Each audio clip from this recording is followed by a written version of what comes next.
Hello students, welcome to Shore of Source classes.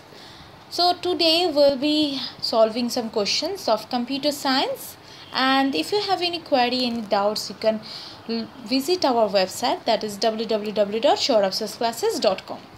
Also, if you want to request for some other lectures like this, then you can comment us in the below section, or if you have any doubt you can also comment then. And if you haven't subscribed yet, please subscribe to our channel for more lectures like this. Okay, let's get started with today's video. So here, this is the program. Here include stdio age, and here is a program. See, int main, then int a is equals to 320, then character is ptr, then ptr equals to print equals to character star and a, and then this is our return 0. Okay, so this is our program. Okay, now we have to do what? That this is our program, and we have to find out the output of this program here. Okay, so as we know that int 2 byte is a data byte.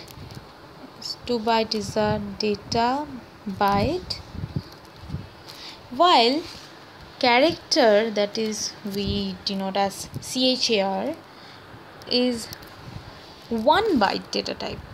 1 byte data type. We know that already.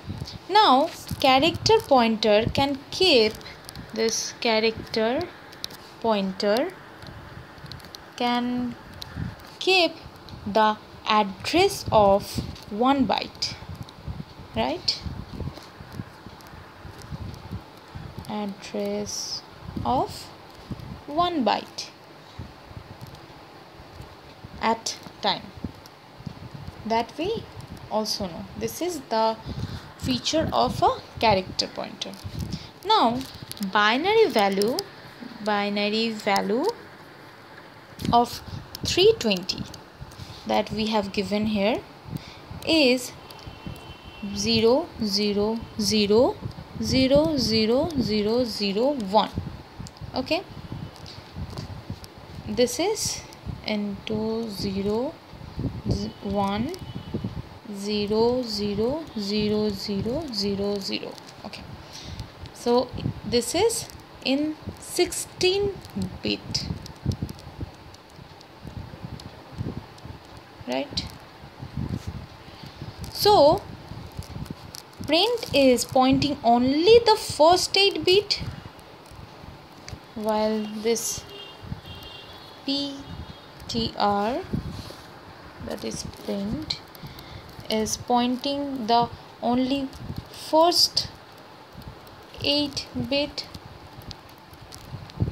and decimal value will be, this is the decimal value will be then 64, because ptr will address 8 bit. So here we have options for this following program. The output will be 64, and option C is 64. So this is our answer for this